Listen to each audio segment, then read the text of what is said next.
Assalamualaikum warahmatullahi wabarakatuh. Saya Hadina Kadir, calon guru penggerak Angkatan 11 dari SMK Negeri 1 Bukit Tinggi. Video kali ini merupakan praktik penerapan segitiga restitusi untuk menyelesaikan masalah siswa di sekolah saya sebagai tugas demonstrasi kontekstual modul 1.4 Budaya Positif.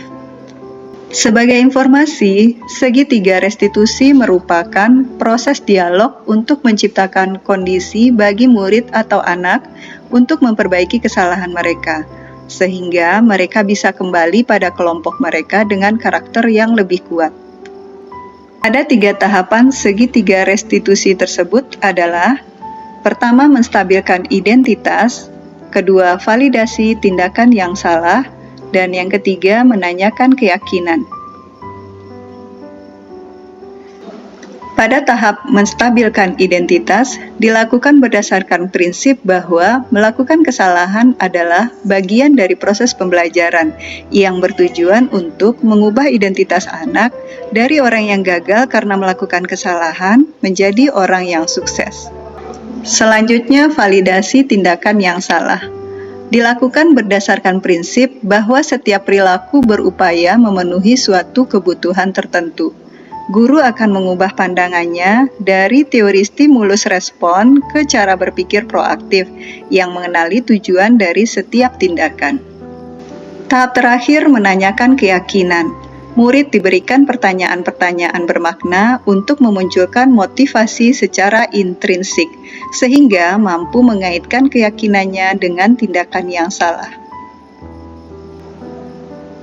Kasus pertama, Ihsan sering datang terlambat, sehingga tidak mengikuti apel pagi di lapangan, dan banyak pelajaran di kelas yang tertinggal.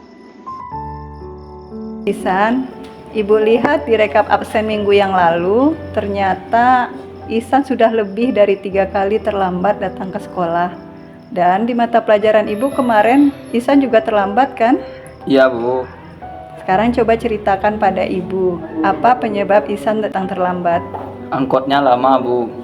Kalau boleh Ibu tahu, Ihsan berangkat dari rumah jam berapa dan tinggalnya di mana? Jam 7 kurang seperempat, Bu. Saya tinggal di Baso. Walah, wajar Ihsan terlambat. Kalau berangkatnya jam segitu, kan jarak Baso ke sekolah lumayan jauh. Tapi Ihsan tahu nggak, apa kerugian Ihsan kalau sering terlambat datang ke sekolah?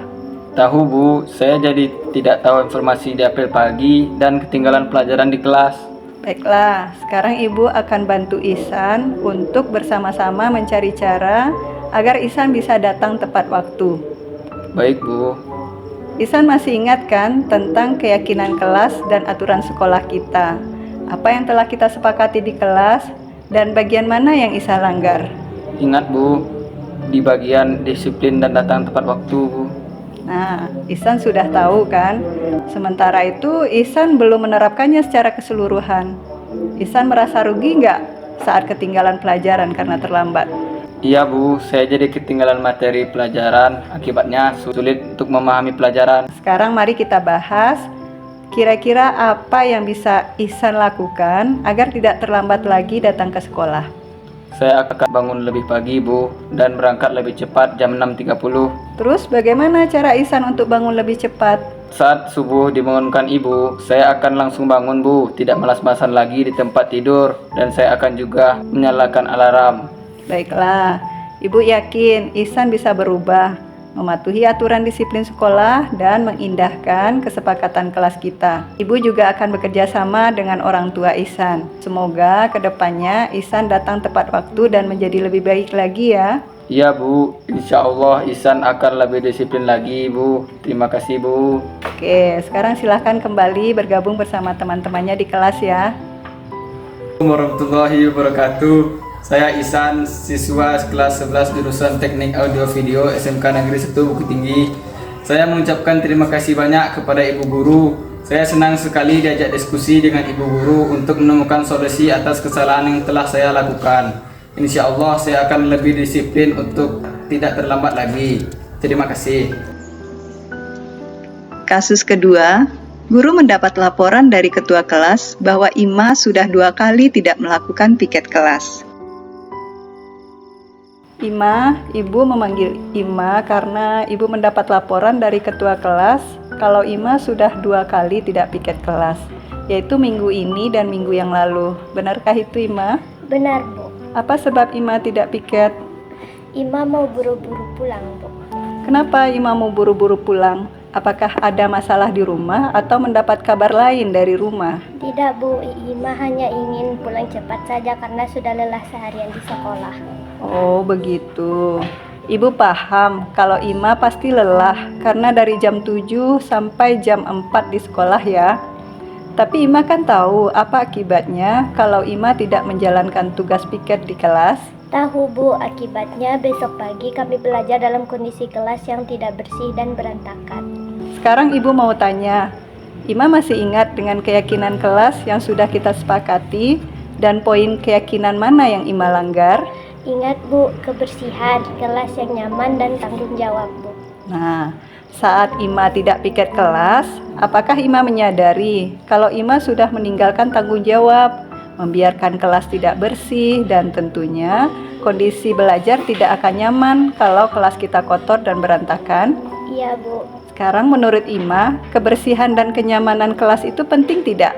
Penting, Bu, karena kalau kelas kita bersih, kita akan nyaman dalam belajar. Sekarang, apa yang akan Ima lakukan agar kelas tetap bersih?